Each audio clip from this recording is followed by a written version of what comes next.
मेरे प्यारे भाई, आज का ये क्लास आपके लिए बहुत ज़्यादा इम्पोर्टेंट है क्योंकि आज के क्लास में हम लोग पढ़ने वाले हैं 12th क्लास के बायोलॉजी का top 40 very very important objective question. और साथियों, ये सभी ऐसे प्रश्न है जहां से आपके पेपर में हर एक बार प्रश्न पूछे जाते हैं। तो आज के क्लास को बिल्कुल ध्यान से देखिएगा और आज के क्लास में दिए जाने वाले सभी प्रश्नों को बहुत ही अच्छे से याद कर लीजिएगा। ओके जी, चलिए फिर क्लास को स्टार्ट करते हैं। और पहला नंबर सवाल आपके सामने है मेरे भाई। आप लोग भी आंसर को लगाते चलिएगा और लास्ट में बताइएगा इस 40 ऑब्जेक्टिव में आपका कितना सही हो पाया है। और अगर आप इसमें से 25 भी ऑब्जेक्टिव को सही कर लेते हो तो यकीन मान के चलना कि आपकी तैयारी बहुत अच्छी है। देखिएगा, यहां पे प्रश्न आपके सामने है और पूछा जा रहा है कि निम्न में से कौन नर युग्मक से संयोजन कर भ्रूणपोष बनाता है।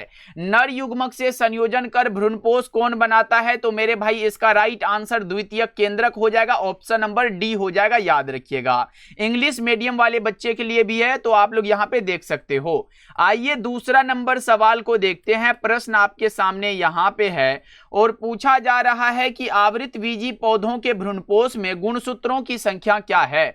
यह प्रश्न कई बार पेपर में छपा हुआ है कि आवृतबीजी पौधों के भ्रूणपोष में गुणसूत्रों की संख्या क्या होती है। तो मेरे भाई ये ट्रिप्लॉइड होती है। यहां पे ऑप्शन नंबर बी हो जाएगा, यानी कि इसमें एक नर युग्मक होते हैं प्लस में इसमें क्या होते हैं, दो ध्रुवीय नाभिक होते हैं। तो यहां पे दो ध्रुवीय नाभिक, तो ये हमारा क्या होगा 3n होता है, ध्यान रखिएगा। चलिएगा तीसरा नंबर सवाल को देखते हैं। यहां पे प्रश्न क्या है, पूछा जा रहा है कि घास के बीज में प्रसल्क यानी कि स्कूटेलम को क्या कहते हैं। घास के बीज में मेरे भाई प्रसल्क या फिर स्कूटेलम को क्या कहते हैं? तो इसे हम लोग कहते हैं बीज पत्र। सही जवाब आपका ऑप्शन नंबर बी हो जाएगा। मेरे प्यारे भाई, एक बार क्लास को लाइक कर लीजिएगा और अगर आप पहली बार जुड़ रहे हो तो प्लीज सब्सक्राइब भी कर लीजिएगा, क्योंकि हमने देखा है बहुत सारे साथी क्लास को लाइक और सब्सक्राइब करना ही भूल जाते हैं। तो प्लीज मेरे भाई रिक्वेस्ट है, आप लोग क्लास को एक बार लाइक कर लीजिएगा और सब्सक्राइब कर लीजिएगा। ओके, चलो यहां पे चौथा नंबर सवाल को देखिए। प्रश्न क्या पूछा जा रहा है कि घास परिवार में बीज पत्र को क्या कहते हैं। तो घास परिवार में मेरे भाई बीज पत्र को जस्ट मैंने बताया स्कूटेलम कहते हैं। ऑप्शन नंबर डी करेक्ट हो जाएगा। इसी को हम लोग क्या कहते हैं, प्रसल्क भी कहते हैं। तो ये भी बात आप लोग याद रखिएगा मेरे भाई। एक ही प्रश्न को घुमा फिरा के पूछने का भैया आदत हो चुका है। चलो आगे बढ़ते हैं, अगला प्रश्न का जवाब बताइएगा। यहां पे प्रश्न है, निम्नलिखित में से किस बीज में परिभ्रूणपोष नहीं होता है। ये यहाँ पे कौन सा है जिसमें परिभ्रूणपोष नहीं होता है? तो भैया वो गेहूं हो जाएगा। करेक्ट आंसर 5 का सी हो जाएगा। चलिए 6 नंबर सवाल आपसे ये पूछा जा रहा है कि पोमी कल्चर निम्नलिखित में किससे संबंधित है। बहुत ज्यादा इंपॉर्टेंट है। अगर मैं बताऊं फूलों का उत्पादन, तो ये मेरे भाई क्या कहलाता है, फ्लोरीकल्चर कहलाता है। क्या कहलाता है? फ्लोरीकल्चर कहलाता है। यहाँ पे फलों का उत्पादन जो है मेरे भाई ये कहलाता है पोमी कल्चर। क्या कहलाता है? पोमी कल्चर कहलाता है। रेशम कीट पालन जो है मेरे भाई ये सेरीकल्चर कहलाता है। क्या भैया? सेरीकल्चर। अच्छा, सब्जियों का उत्पादन क्या कहलाता है? तो ये कहलाता है ओलेरी कल्चर। तो ये सब बात आपको याद रखना है। अभी का क्या होगा, तो फलों का उत्पादन पोमी कल्चर, ऑप्शन नंबर बी हो जाएगा। 6 नंबर सवाल का जवाब ऑप्शन नंबर बी हो जाएगा मेरे भाई। चलो आगे बढ़ते हैं, 7 का बता के चलिएगा। यहां पे प्रश्न आपका आ चुका है और क्या पूछा जा रहा है कि परिपक्व शुक्राणु के शीर्ष पर एक टोपीनुमा संरचना पाई जाती है, उसे क्या कहते हैं। परिपक्व शुक्राणु के शीर्ष पर एक टोपीनुमा संरचना पाई जाती है, उसे एक्रोसोम कहते हैं। 7 का राइट आंसर ए हो जाएगा। 8 नंबर सवाल का जवाब यहां पे बताइएगा। एक्रोसोम इनमें से किसका संभाग है? तो एक्रोसोम मेरे भाई मानव शुक्राणु के सिर का भाग है। यहां पे ऑप्शन नंबर ए हो जाएगा। ओके, चलो एक्रोसोम किससे बनता है? तो ये गोल्जी काय तंत्र से बनता है। ये बात आपको याद रखना है। आइएगा अगला प्रश्न को देखते हैं। 9 नंबर सवाल क्या है कि शुक्राणु जनन का नियंत्रण किनके द्वारा होता है? तो एंड्रोजन के द्वारा होता है। 9 का सही जवाब ऑप्शन नंबर सी हो जाएगा। 10 नंबर सवाल का जवाब आप लोग बताएंगे। प्रश्न ये पूछा जा रहा है, किसी खास समय एवं स्थान में किसी खास आबादी में मृत्यु की संख्या को क्या कहते हैं। तो मृत्यु की संख्या को मेरे भाई भाई क्या कहते हैं, इसे हम मोर्टेलिटी कहते हैं। सही जवाब आपका ऑप्शन नंबर बी हो जाएगा। चलिएगा आगे बढ़ते हैं। 11 नंबर सवाल आपके सामने यहां पे आ चुका है, और उससे पहले मेरे भाई एक इंपॉर्टेंट बात है, जितने भी साथी हमारे द्वारा तैयार 199 रुपए वाला नोट्स नहीं लिए हो तो जरूर ले लीजिएगा मेरे भाई, क्योंकि उसमें मैं आपको दूंगा फिजिक्स, केमिस्ट्री और बायोलॉजी में सिर्फ इंपॉर्टेंट क्वेश्चन का ऑब्जेक्टिव और सब्जेक्टिव, यानी कि उतना ही उसमें आपको पढ़ना है जिससे कि एग्जाम में अच्छा नंबर आ जाएगा। उसमें ज्यादा कुछ आपको नहीं पढ़ना है। ओके, और अगर आप भी चाहते हो कि सिर्फ इंपॉर्टेंट क्वेश्चन को पढ़ना, तो मेरे भाई ये 199 वाला नोट्स जरूर पढ़ लीजिएगा। हमारे तरफ से आपको हिंदी और इंग्लिश का नोट्स बिल्कुल फ्री मिल जाएगा। तो आप यहाँ पे 199 इसका चार्ज है, इस नंबर पे कॉल या मैसेज कर सकते हो 7070 82 16 85 नंबर पे।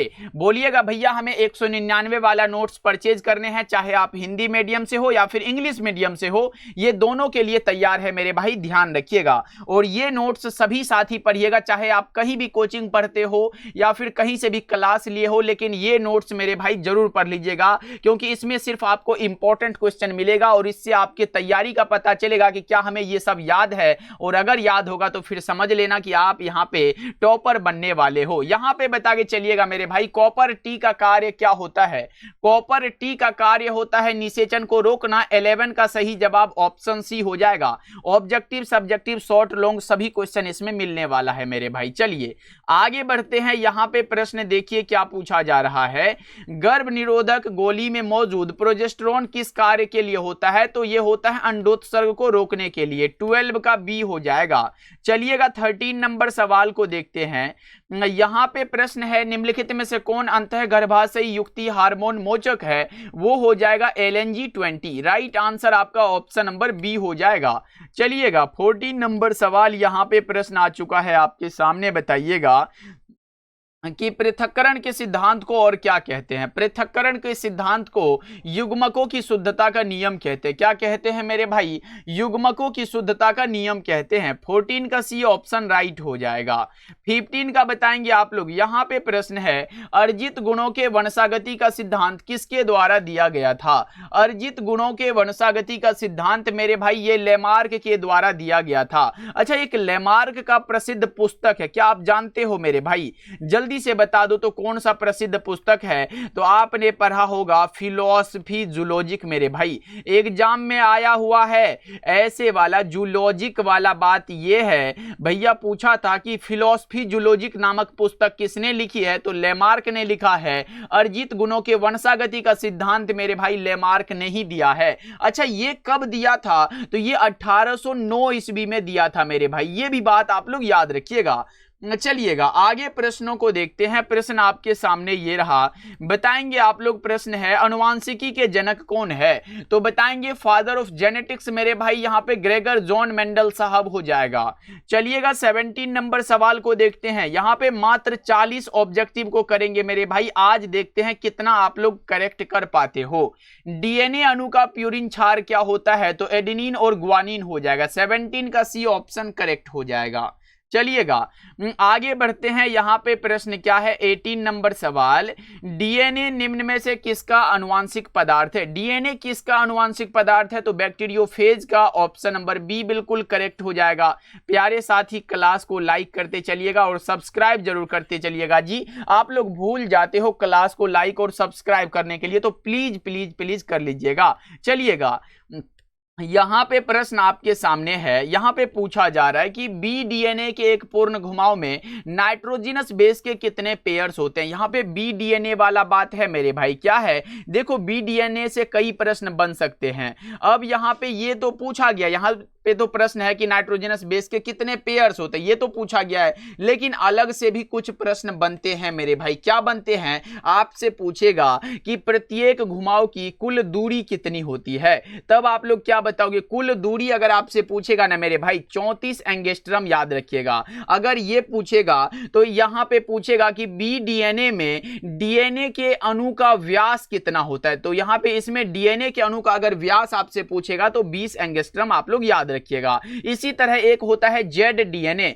ये दोनों इंपॉर्टेंट है मेरे भाई। इसी तरह इसमें भी पूछा जाएगा कि इसमें कितने बेस पेयर्स होते हैं, तब आप लोग बताइएगा। यहां पे मैं सिर्फ पेयर्स लिख देता हूं, समझ जाना। इसमें बेस पेयर्स यहां पे 12 होते हैं। इसकी अगर आपसे कुल दूरी पूछेगा मेरे भाई, कुल दूरी आपसे पूछ के चलेगा, तब आप लोग क्या बता के चलोगे, तो 45 एंगस्ट्रम बता के चलिएगा।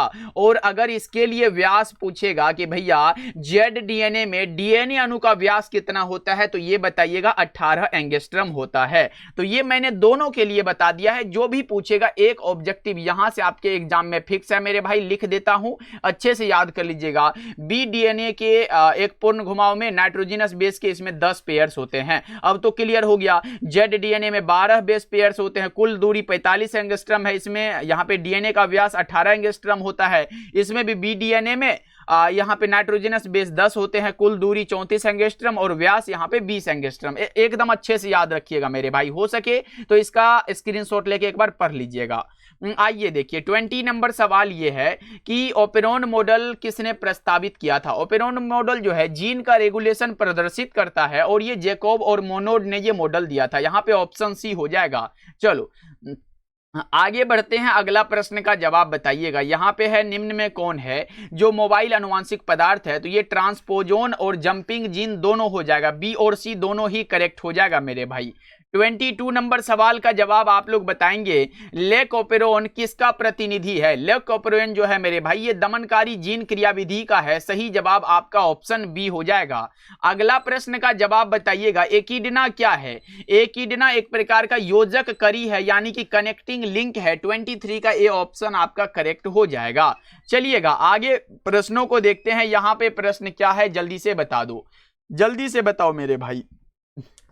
क्या हो जाएगा, जीवाश्म सामान्यतः पाए जाते हैं। जीवाश्म कहां पर पाए जाते हैं, तो तलछटी चट्टानों में, तलछटी या फिर आ सकता है अवसादी चट्टानों में। तो ये भी बात आप लोग याद रख सकते हो। आइएगा नेक्स्ट नंबर सवाल को देखते हैं। प्रश्न ये है कि पक्षियों तथा यहाँ पे पक्षियों तथा तितलियों का डेना कैसा अंग है। तो मैं एक बात बता देता हूं, एक होता है समजात अंग और एक होता है असमजात अंग।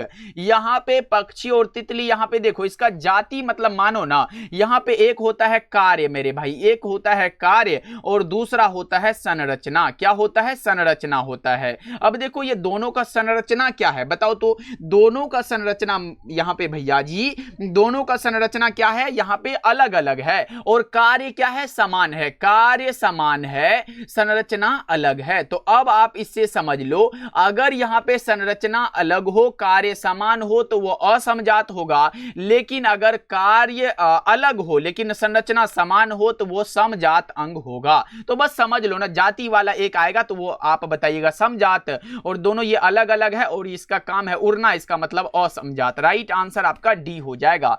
चलिएगा ये इंपॉर्टेंट है मेरे भाई, कार्य समान ऐसे पूछ देगा, जिसका कार्य समान हो वो कैसा होगा। कार्य समान है इसका मतलब है असमजात होगा भैया, संरचना अलग है तो असमजात होगा, अगर इसका उल्टा आ जाए तो समजात हो जाएगा। चलिएगा आगे प्रश्नों को देखते हैं। निम्नलिखित में कौन मलेरिया रोग जनक है, आप बताओगे भैया, ये प्लाज्मोडियम हो जाएगा। एक वुचरेरिया है जो आदमी में कौन सा फाइलेरिया रोग पैदा करता है, कौन सा मेरे भाई, फाइलेरिया रोग पैदा करता है, जिसे आप कहते हो हाथी पांव रोग। क्या कहते हो, हाथी पांव रोग वाला जानते हो आप लोग। चलो आगे बढ़ते हैं।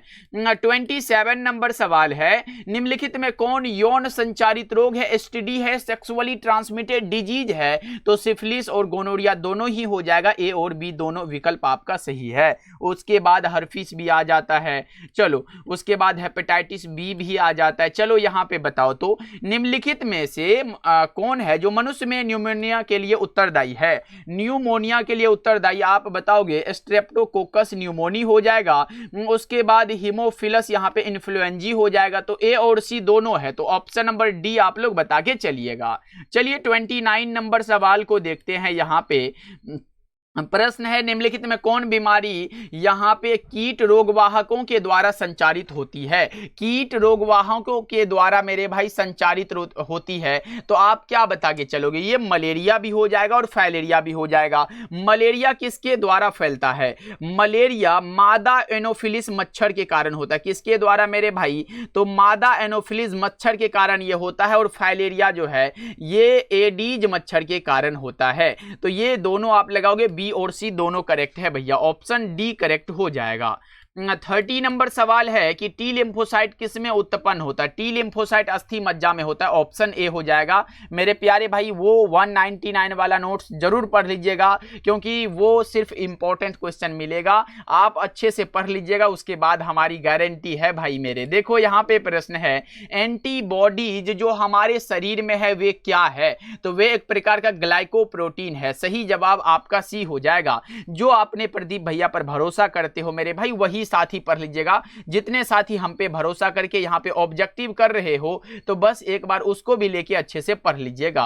चलिए देखिए यहाँ पे प्रश्न है, मेमोरी कोशिका का निर्माण किनसे होता है? तो लिम्फोसाइट से होता है। ये दो प्रकार के होते हैं, एक होता है बी लिम्फोसाइट, दूसरा होता है टी लिम्फोसाइट। और बी और टी दोनों लिम्फोसाइट कहाँ उत्पन्न होता है? ये अस्थि मज्जा में उत्पन्न होता है। कहां पर मेरे भाई? अस्थि मज्जा में उत्पन्न होता है। चलिएगा आगे प्रश्नों को देखते हैं। प्रश्न ये रहा आपके सामने यहाँ पे कि निम्नलिखित में से किस रक्त कोशिका को पीएमएनएल कहते हैं? यानी कि पॉलीमोर्फोन्यूक्लियर ल्यूकोसाइट्स होता है, ऐसे पॉलीमोर्फोन्यूक्लियर ल्यूकोसाइट्स ऐसे होता है इसका फुल फॉर्म। और यहाँ पे इसे क्या कहते हैं? न्यूट्रोफिल। ऑप्शन नंबर सी हो जाएगा। चलो आगे बढ़ते हैं, अगला प्रश्न का जवाब बताइएगा। निम्नलिखित में कौन पशुपालन में सम्मिलित नहीं है? पशुपालन में तो कार्बनिक खेती पशुपालन में सम्मिलित नहीं है। चलो आगे बढ़ते हैं, अगला प्रश्न है, कुक्कुट चेचक का कारण क्या है? तो कुक्कुट चेचक का कारण वायरस है। क्या है? वायरस, विषाणु मेरे भाई। नेक्स्ट नंबर सवाल का जवाब बताइएगा, हिसार डेल निम्नलिखित जानवरों में से किसका नस्ल है? तो ये भेड़ का नस्ल है। ऑप्शन नंबर सी बिल्कुल करेक्ट हो जाएगा। अच्छा आप हमें बताइएगा, भैंस की दो प्रजाति है, कौन कौन सा? एक सुरती बहुत ज्यादा इंपॉर्टेंट है, दूसरा आप मेहसाना याद रखिएगा। कौन सा? मेहसाना मेरे भाई। गाय का कौन सा हो जाएगा? गाय का एक इंपॉर्टेंट है होल्स्टेन मेरे भाई, होल्स्टेन फ्रीजियन। आप लोग ये भी याद रख सकते हो, ये इंपॉर्टेंट है, पूछेगा ना गाय की कौन प्रजाति है, तो होल्स्टेन फ्रीजियन याद रखिएगा। चलिएगा नेक्स्ट नंबर सवाल का जवाब यहाँ पे है, मृदा में नाइट्रोजन स्थिरीकरण हेतु हम किसका प्रयोग कर सकते हैं? तो नीलहरित बैक्टीरिया का। ऑप्शन ए हो जाएगा। 38 नंबर सवाल यहाँ पे पूछा जा रहा है कि जैविक खाद्य का मुख्य स्रोत क्या है? तो जीवाणु हो जाएगा। ऑप्शन नंबर सी बिल्कुल करेक्ट हो जाएगा। क्या होगा यहाँ पे? बैक्टीरिया हो जाएगा। नेक्स्ट नंबर सवाल का जवाब बताओ, तो यहाँ पे कवक मूल एक सहजीवी संघ है, किसका? तो ये यहाँ पे कवक तथा पौधों की जड़ों के बीच का है। तो यहाँ पे 39 का क्या होगा? ऑप्शन नंबर बी हो जाएगा। चलो मेरे भाई बहुत अच्छे, आगे बढ़ते हैं। अगला प्रश्न का जवाब बताइएगा। यहाँ पे आज के क्लास का लास्ट सवाल है। अब की बार आपके पेपर में आया हुआ था कि निम्नलिखित में से किस वैज्ञानिक ने पाया कि प्रतिबंधन एंडोन्यूक्लियस डीएनए स्ट्रैंड को एक विशेष आकृति में काटने की क्षमता होती है? बताइएगा। तो ये किया था हर्बर्ट बॉयर ने। करेक्ट आंसर आपका ऑप्शन ए हो जाएगा। ओके, तो यहाँ पे 40 नंबर सवाल का जवाब आपका ए हो जाएगा। तो मेरे प्यारे प्यारे भाई बताएंगे 40 में आपका कितना सही हुआ और ये क्लास आपको कैसा लगा? प्लीज कमेंट करिएगा, क्योंकि आपके कमेंट का हमें बहुत ज्यादा इंतजार रहता है। तो प्लीज मेरे भाई सभी साथी कमेंट करिएगा कि क्लास आपको कैसा लगा। मिलते हैं अगले क्लास में। डेली क्लास का टाइम शाम के 7 बजे और शाम के 8 बजे है। मिलते हैं फिर।